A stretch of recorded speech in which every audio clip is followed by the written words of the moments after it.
Well, hey, co-leaders, it's Danny and Jamie, and you are on the Co-Lead podcast here today. We wanted to share with you a video interview that we did with our friend, AJ Swoboda. This is something that we shared with our leadership team. We were so excited about how it went. We wanted to share it with you. You know, we loved it so much because we had read the book, talked about it with our team, and he just discusses so much of what we can do as a church and as a team to posture ourselves to have great conversations with the next generation. I know as parents, it's things we're thinking about. We're thinking about it as those who are leading the church, a father and mother in the house, and how to lead other parents in those conversations as well. So we think it's going to be really helpful for you, and you're going to love it. Come on, enjoy. Jamie and I are here with our new friend, AJ Swoboda, and he is the author of a book that we read with a bunch of our leaders called After Doubt, and we're going to talk about that. But AJ and I actually met a long time ago when we both were attending the University of Oregon. And AJ, you might not remember this, but we got recruited into this painting company called College Works Painting. And I got to tell you the story. This is what I remember. I remember we were in this training meeting, and the guys, they recruit all these high-achieving young people to recruit their friends and paint houses, even though we didn't know how to paint. And it was a brilliant scheme that they had going. And I remember we're sitting in this training meeting, and I don't even know why I knew it was you, but I could just remember that I met you. And they were asking everybody about alcohol and how hard we drink. And I remember you were very bold, at that time in your life, you were like, I don't drink. This is what I do. And I remember thinking there's someone else in the room that doesn't drink, but it was you and me, and then all these other guys going hard after it. So that's my only memory of meeting you. I don't know if you remember this moment, but that teetotaler Danny. Wow. Brother, to be in the foxhole of health with you. What a gift. What a gift. You used a word that was inaccurate. You said it was a company. I think cult would be a better word that better adequately describes our experience. You and I were both in a cult for a period of time. Yes, we were. It was like the worst summer of my life, I think. Yeah, so. I'm so sorry. I had some good and very negative experiences as well. So I stand with you in solidarity over our shared experience, Danny. It's funny. Hey, same, man. But I've actually then, since that time, I've followed your writing and just your career a little bit from afar, And can you tell everyone who's watching tonight, can you just let them know a little bit about your journey and how's life been since then, since those College Works Painting days? Yeah, a couple things have happened in the last 25 years. Mostly really the kind of two big parts of my story that have been that are notable are, number one, I pastored for 10 years up in Portland, planted and pastored a church in Portland in the heart of the city for 10 years, a church called Theophilus that's still going and doing awesome. But we were there and planted this church for 10 years. And then about 5 years ago, transitioned to full-time teaching life. So I teach at Bushnell University. I run a doctor of ministry program at Fuller Seminary, and write. And really, actually, a big part of my life, man, is serving churches and serving pastors and helping them think through the complex kind of cultural and theological waters that we find ourselves in, because it's just getting funky out there, and we need to think well in these funky moments. So that's pretty much what the last. And I'm married. My wife Quinn and I've been married for 20 years. My son Elliot is 11, and we have 12 emotionally unstable chickens. It's a good time to have chickens. All those egg prices. Oh my goodness, Jamie, listen to me. Every one of our neighbors, since the egg prices skyrocketed, have really, really taken a keen interest in being neighborly since the chicken. So everyone wants to be our neighbor now. That's a gold mine right there. 100%. Yes. Well, tell us a little bit about your book, After Doubt. We read it, like Danny mentioned, with our team, and it was so impacting for us. I think we read it maybe 6 months ago. Yeah, maybe. Maybe not quite that long ago. Maybe it was 4. And it just resonated with a lot of the stuff we're experiencing in ministry, conversations that we're having. Why did you write the book? Man, First of all, I'm assuming that this is being watched by people who have read the book, and I want to say to the dream team, it really, not only is it nice to have the knowledge that somebody other than your mom is reading your book, it's really nice to know that the book really resonated with you, largely because I don't think I've ever written anything. This was my 11th book. I don't think I've written anything that was more emotional for me in the writing process than this book, largely because it was not a book about ideas. I was thinking about people as I wrote this book, people who I've walked with, who have walked away from their faith, walked away from the church, not been equipped to think through questions of their time. So the point of this book really is a result of about 25 years of doing pastoral ministry and teaching among people that are going through transition. And it turns out when you leave your family of origin and you go to college and you move to a big city like Portland or you move to Eugene, all of a sudden your naked faith it's exposed. And just sitting in the front row long enough, it's the process of doubt, deconstruction. I even have problems with that word deconstruction, but the process has some very predictable things that go with it. I've said it, it almost feels like sometimes everybody that's going through the deconstruction process, it's like they're all reading from the same shared Google Doc, because there's just like this similar stuff that often happens. And I think I just over the years kind of discerned, like, my goodness, I don't know what to give to people when they're walking through this stuff. And I don't know how, I couldn't find a book that just accurately described their experience and help them pastorally walk through it. So I think this book is an effort at me. I want to give people a safe guide through deconstruction to Jesus, because honestly, I'm just tired of the assumption that deconstruction means, in our minds, that means people are walking away from Jesus. I just don't believe that's the case. Man, that came through so strong in the book. A lot of people that are watching the video tonight haven't read the book, and some of them would be familiar with the term deconstruction. Some of them have just seen some stuff on TikTok or Instagram or whatever. Some of them maybe not even know what that term references. Could you just give us a little framework for, what is deconstruction? Who's going through this process? What's the trend? Why is it important to talk about it? Yeah. So I teach a class on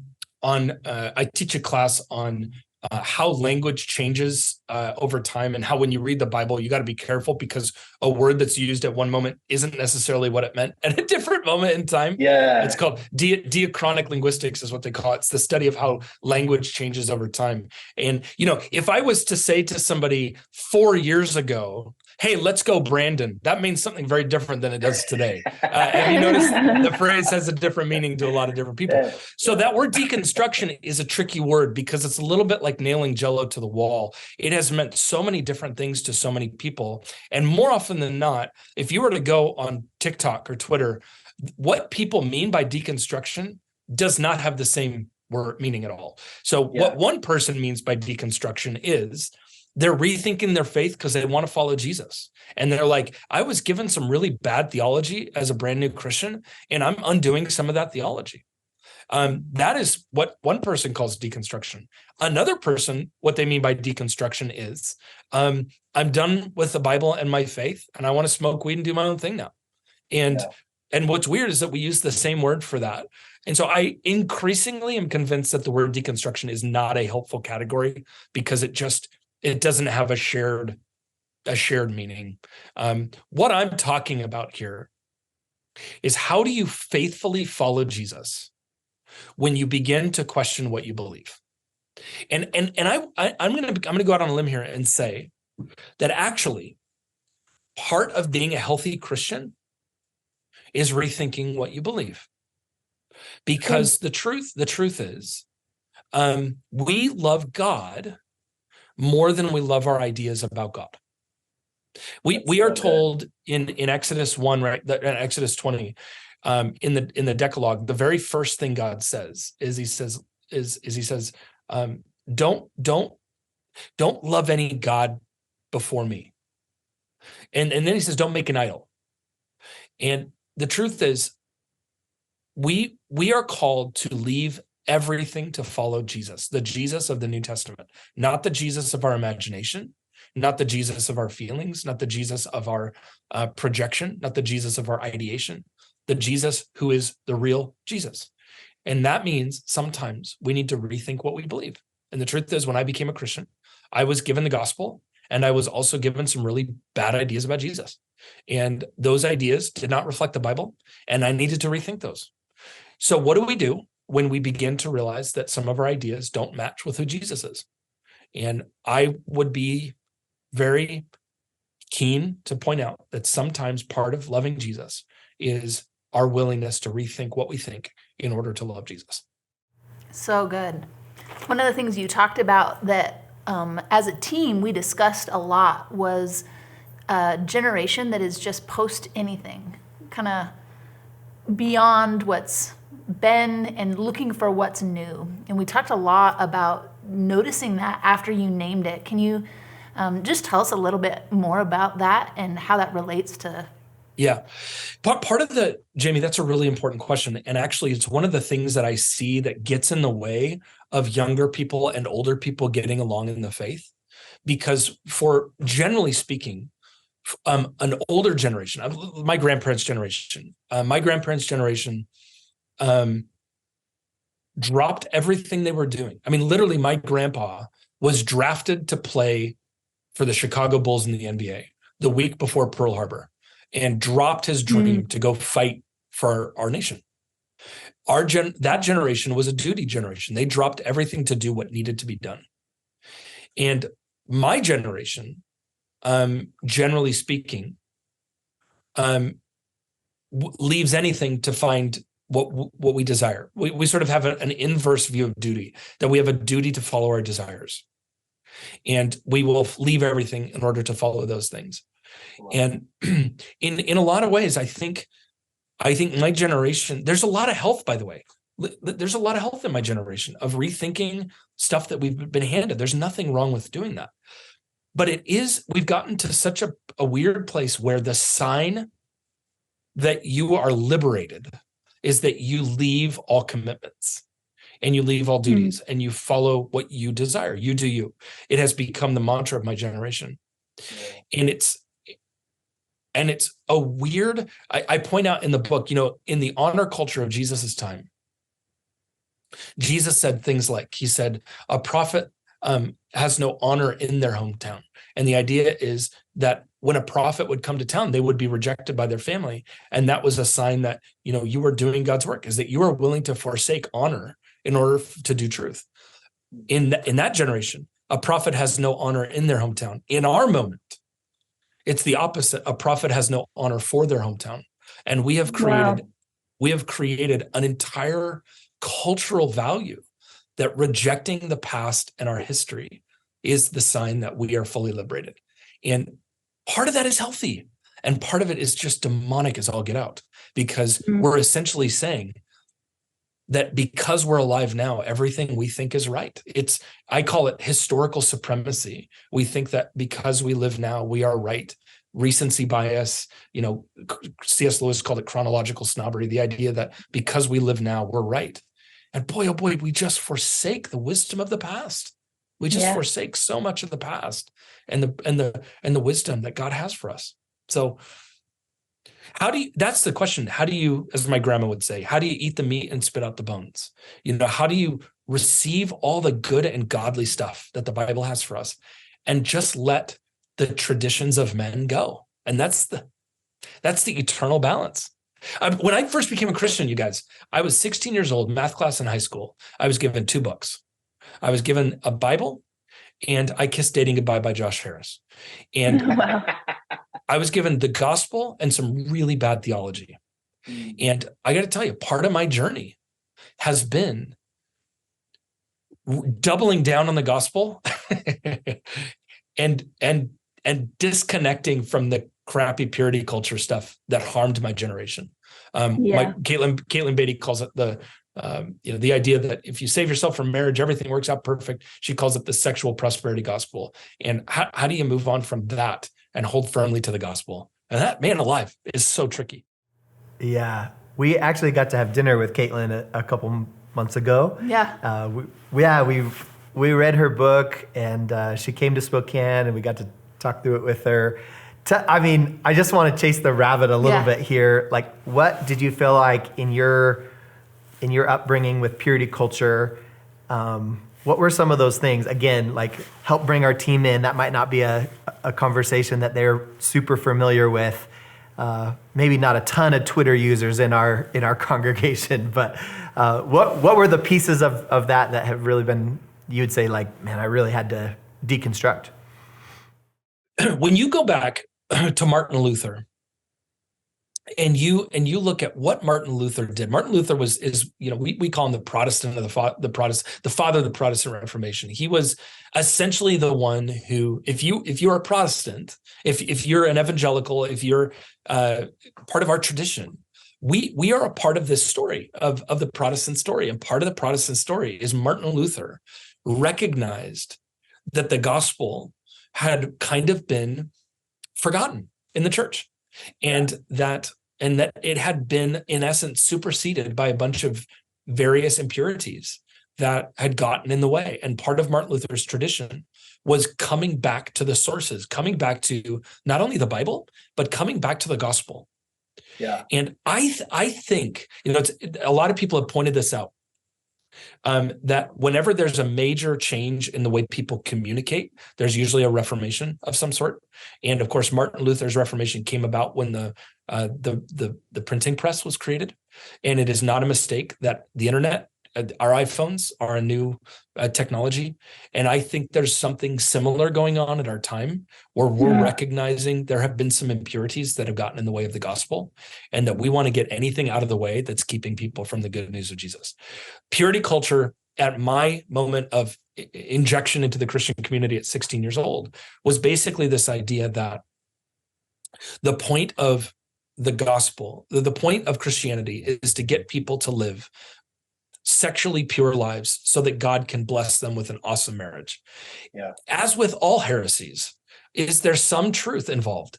Does God care about sexual purity? My goodness gracious, does God care about sexual purity? 100%. But the goal is not sexual purity. The goal is life with God. Yeah. And when you make the journey about something secondary, you end up forgetting the gospel in the process. And so what happened to my generation is we made sexual purity the goal rather than life with God. Wow. And I think my generation just realized it was not true, and that it was a formula and it wasn't the gospel. And I got to tell you, I want the gospel. I don't want formulas. I want the gospel. I want Jesus Christ and nothing else. And anything that gets in the way of that, to me, is worthy of leaving. I love that. It's so good. So as you're talking about just the health of rethinking what you believe, but the tendency of a generation to leave the rootedness of maybe their communities and wherever it is that they are rethinking it, what would you say to the churches at large, of what do we need to do to be a place that young people stay and rethink in our communities instead of online in forums? Yeah, 100%. So everything I'm about to say right here, to a person that's walking through deconstruction, could come across as hard. So I want to be cautious, because if you're in the process, I've walked through this experience. I want to be cautious in the way I talk about this, because we're not serving anybody well who's going through the deconstruction process by using shame as a manipulator. And so I refuse to shame anybody to be a part of the church. I refuse to. Good. That said, there comes a moment when we have rethought our faith so much that it is no longer the faith. And it's critical that we rethink the faith every generation, but we don't rethink it in the way that we remake it. We need to reappropriate, come back to it, but that does not mean changing it. I'm preaching this Sunday on Acts 2 and how the early church in Acts 2 is described as being committed to all sorts of things. They're committed to eating together in each other's homes. In Acts 2, the most repeated common thing that the Christians were known for was their food, that they ate together. They broke bread in each other's homes. They prayed for one another. They remained in the temple courts. But there's this description that they were devoted to the apostles' teaching. And what that means is they were committed to guarding what the apostles had handed on about Jesus. They were committed to it. They believed it. They struggled with it. They didn't get rid of it. What I have found is that often we get rid of doctrine that we don't think is helpful to us. We treat the teachings of the church the way Marie Kondo teaches us to reorganize our home. If it sparks joy, we keep it. And the problem with that is that when we hold the teachings of the church that way, and we keep it if we like it, is that we are effectively coming up with our own faith. And the apostles' teachings have been undone. I want to be sympathetic towards people that have been given bad theology, but I want to say, don't rethink it so much that you're coming up with your own faith. The apostles' teachings matter. Yeah. We don't get to rethink the resurrection of Jesus. It happened. We don't get to rethink whether the Bible is true or not. It's true. And getting to say, well, we're going to rethink this because it's our moment in time. We need to be devoted to the apostles' teaching. So how do we do that? We have got to we've got to create environments where we are given permission to wrestle with the deep truths of God. And that means creating environments where questions are permitted. The most important thing my wife and I bought during COVID was we bought a hot tub. And it was critical because it was where my son, our 9-year-old, 10-year-old son, Elliot, would ask all of his questions about God and the Bible. We did more theological formation during COVID than any other time in our early years. And I want to say, my son has questions. Either I will be able to handle them or he will take them to Twitter. And I want to be the kind of father, and we want to be the kind of churches that honor people's struggle with the true things rather than shaming people for asking them. I would beg anybody listening to this, one of the greatest gifts you can give to people is a safe environment to ask their questions without being made to feel like idiots for having asked them. So good. When Thomas doubted the resurrection of Jesus, John goes out of his way to say that the disciples who did not doubt made room for the doubter in their midst. And that to me is the prophetic sign of the church of our time, where we simultaneously hold up the teachings of the church for 2,000 years. We don't get to rethink if the Bible is true. We don't get to rethink resurrection. We do not get to rethink what God says about sexuality. We hold those things up and simultaneously create so much hospitality for people to ask everything they're wondering. I am not saying you give them the mic. I'm saying that you invite them into the community to be exactly where they're at. And by the way, when you do that, Thomas eventually becomes the first disciple to go be an apostle to the nation of India. We need to stop thinking of doubters as problems. There are future missionaries. Wow. So good. Come on, man. Wow.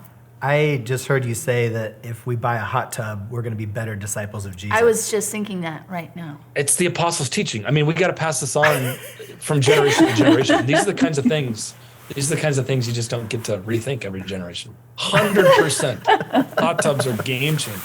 My goodness gracious. So you've worked with a lot of young people through this, right? College professor, pastor of a local church. Right now, there's dozens of youth leaders, even kids leaders in the room, small group leaders with college students and young marrieds.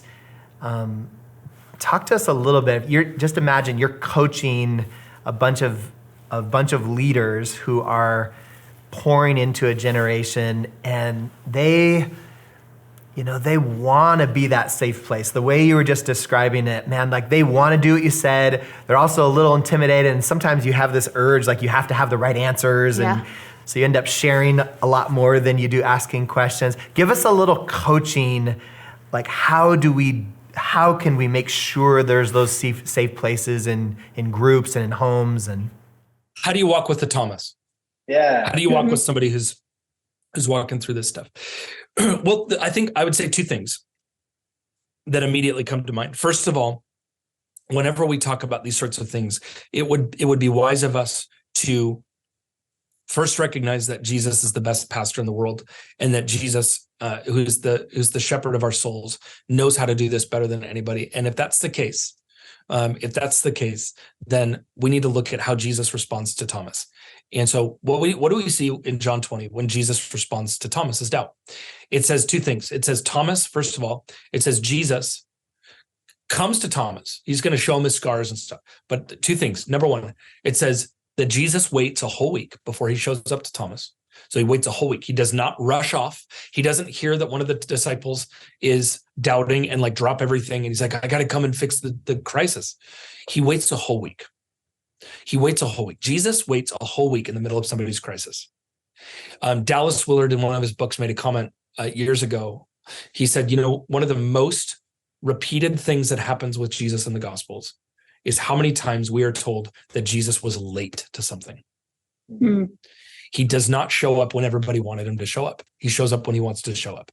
And Jesus does not drop everything to go and fix this guy's problem. And here's why this is important to me.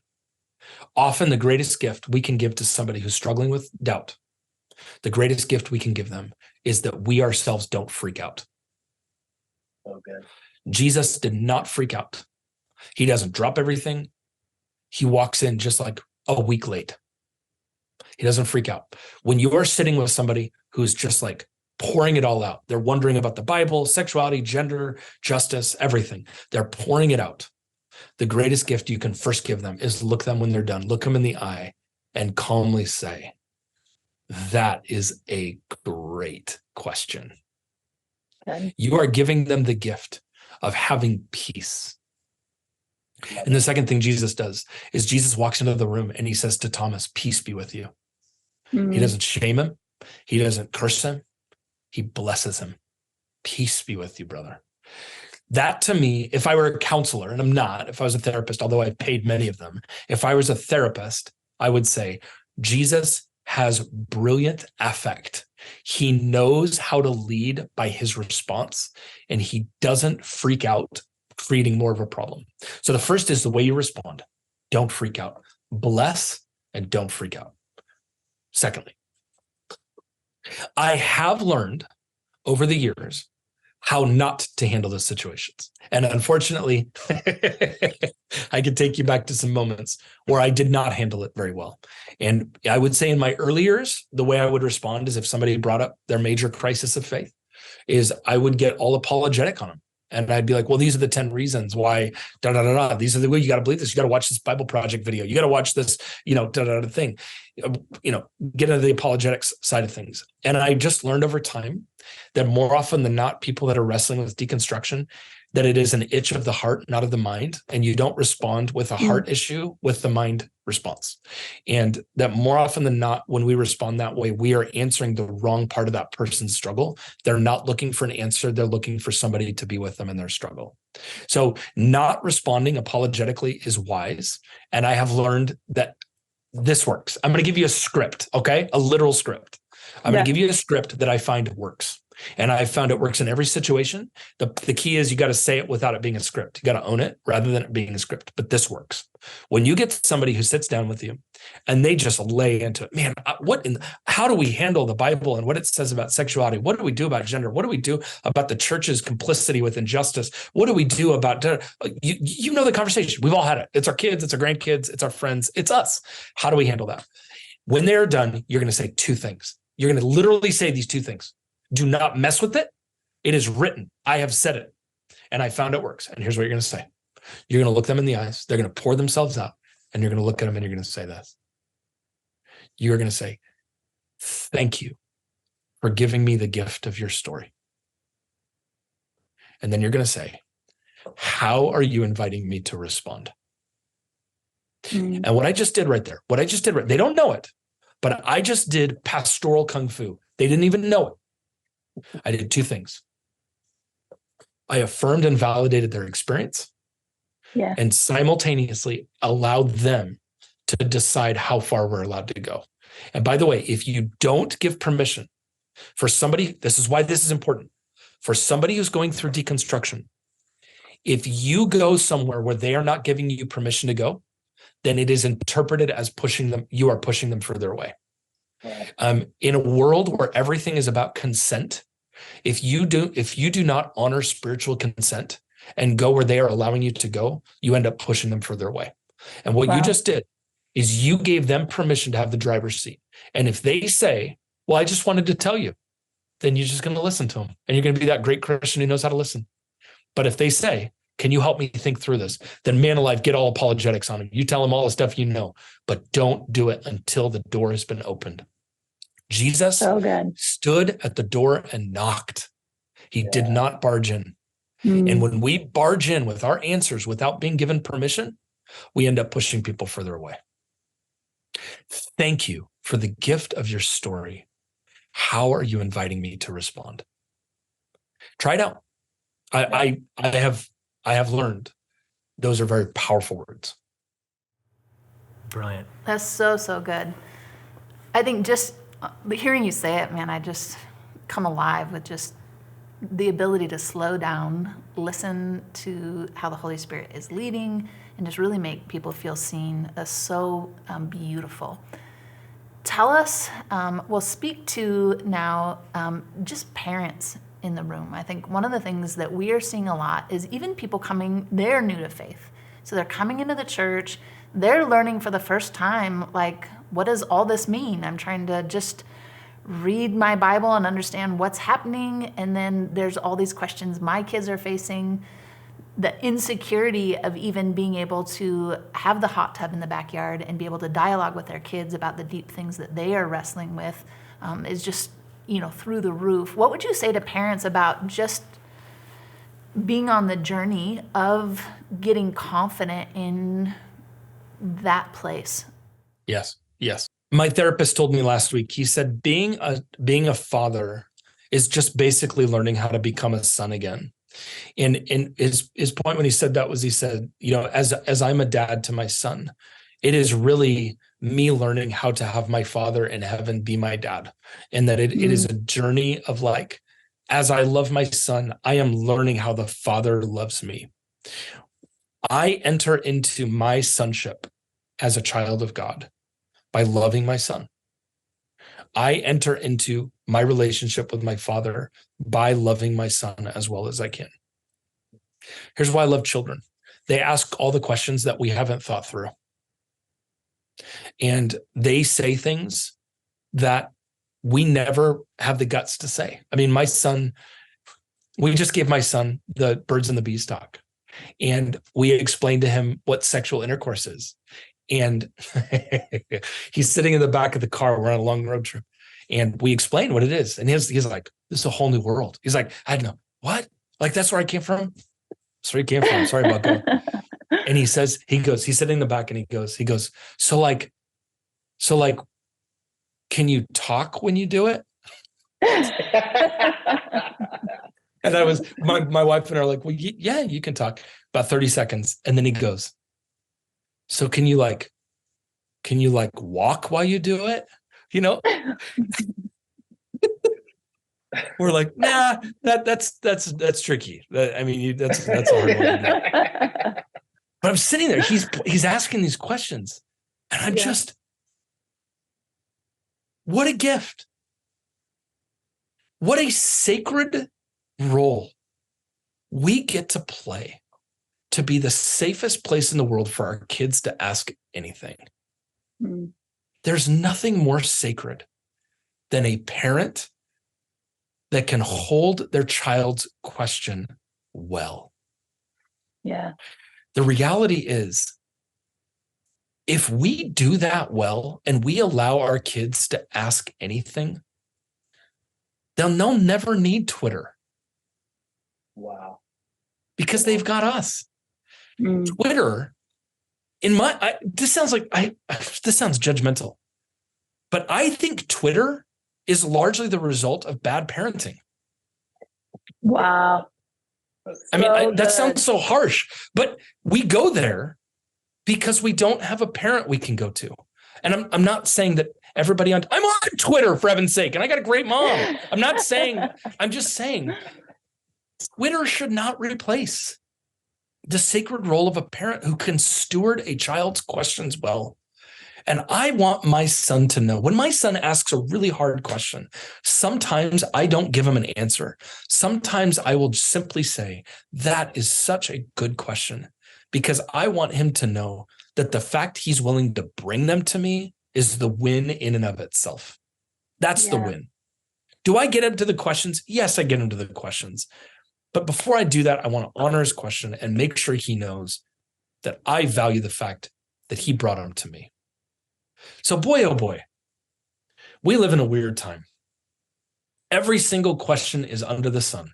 Gender, sexuality, everything. It's all on the table.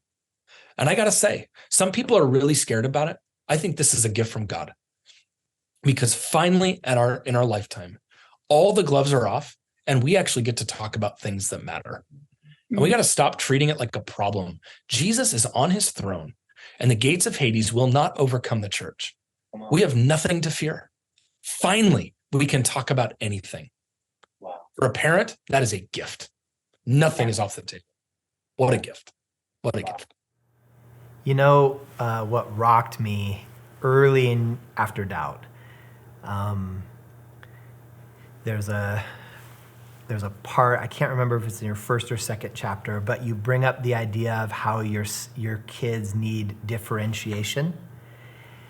And we have a 17-year-old, and by the time this video will be playing, 15-year-old, and then a 12-year-old. So we're in the midst of raising teens. Yeah.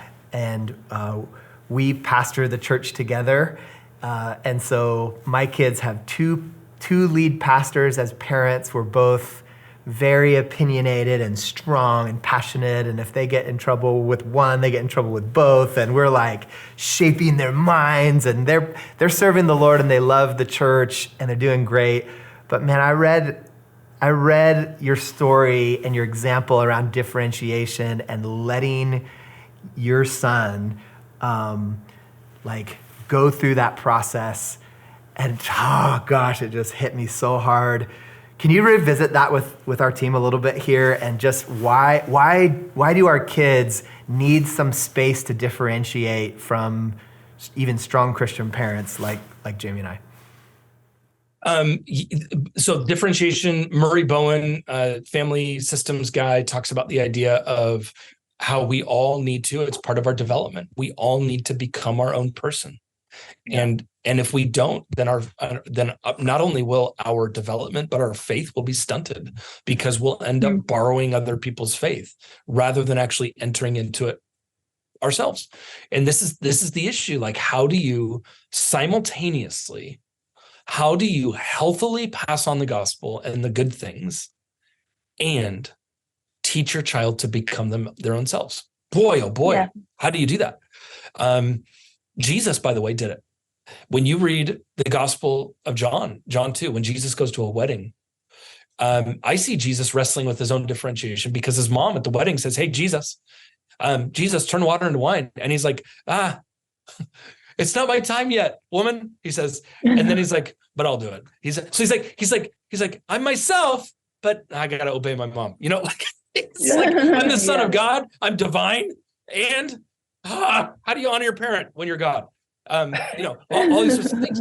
And so I think part of Jesus's development is Jesus had to wrestle with the fact that he wanted to simultaneously honor his mom and become the person God was calling him. The Father was inviting him to live into. His identity as the Son of God, the divine, eternal Son of God. And that tension for God is hard. It's how much more hard for humans. I want my son to receive the gospel, and I simultaneously want him to receive it in a non-controlling, coercive way, so that he decides to follow it, but he wasn't forced to follow it. And that is the trickiest line to follow. And actually, years ago, a young woman, this story was relayed to me about a young woman who was raised in a church, a hyper-controlling church, where she was never really given permission to become herself. And the way she described it was, as a kid, her mom would never knock on the door. Her mom would just barge in. Her mom would just barge into her room. He would never knock. And she, of course, she goes to college. She walks away from her faith. 2 years after college, she has a baby. And then all of a sudden you need God again when you have a kid. So she starts going back to church. And she decides she wants to read the Bible. And she reads the whole Bible every year. And she decides, she comes to the very end and she reads the part where in the gospel, in the book of Revelation, where John describes that Jesus says, I stand at the door and knock, and anybody who lets me in, I will come in and eat with them. And it all of a sudden dawned on her that Jesus had better boundaries than her mom did. Wow. And that Jesus did not barge in. He waited for the door to be opened. But when the door was open, man, he was in there and he was eating with her. And I think for us as parents, our job is to always knock, but never barge in. Wow. And that's the trick. How do you balance knocking? Man, I want to talk to my kid. We got people listening in the room who I bet have kids who have walked away from their faith, and you have absolutely no idea what to do during Thanksgiving. And all you do is talk about the weather. And I want to say, first of all, Jesus sees you. Jesus loves your kid more than you do. And secondly, keep knocking. But if the door is closed, don't budge in. You got to be cautious. Knock without barging in. So we need to train our kids in the ways of the Lord without being coercive. And if that doesn't keep you up at night, then you're not paying attention. And it is the eternal job of a parent, and it is a sacred job. And God has equipped everybody with the power of the Spirit to do it. Oh, so fantastic. Yeah, so good. Drives you to the place of prayer. Man, as I hear that, I just... It's almost like God gave you a child so that you would need the Father. Yeah. Oh, man. It's almost like that's the case. It's almost like my therapist was right. So good. Yeah. This has just been so good, so helpful.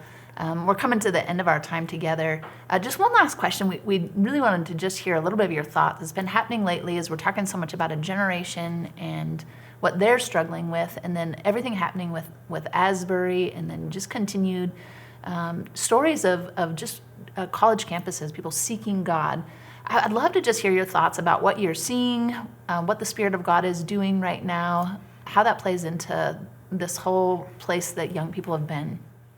Yeah, ironically, as we are recording this, there has been a massive revival that's outbroken at Asbury Seminary. Ironically, in the fall this year, for 5 straight days, I preached at their revival week at Asbury for 8 straight sessions, and the revival did not break out when I was there. And I think what I learned from this experience is that revival is the Lord's and it's not ours, and we can't control it. And the minute we try to control it, that's when things start getting funky. It's weird to me watching people go to this revival and take selfies as though it's some sort of relic, like we're making a spectacle of God's miracles. And I just want to say, like, it's a little weird to me that we've made it about the revival rather than the God of revival. We need to be careful. And I actually don't think that Asbury's done that. They've had to turn people away to say, keep your celebrities at home. You don't get to come lead worship here. We don't need you to come preach sermons here. This is God's move and only God's move, and it's nobody else's. I would say I've had multiple students at my university get saved this year. And I think something has happened where we have tasted what happens when you create an environment, a culture, and a world that thinks that it can exist without God. And I think what we figured out is that world sucks. And eventually what's happening is I think young hearts are just realizing it's vapid. It does not fulfill the human heart. It can't. And I would rather do the foolish and embarrassing thing and be a Christian than live in this world and be a part of the crowd that doesn't need God. What a privilege to not need God. Gosh, if you live in such a place where you don't need God,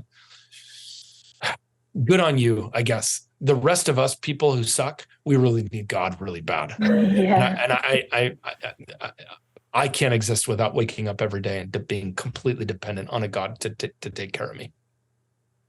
Yeah. I think what's going on is we're just tasting the first fruits of a world that's recognized life without God doesn't work. Yeah, that's so good. Yep.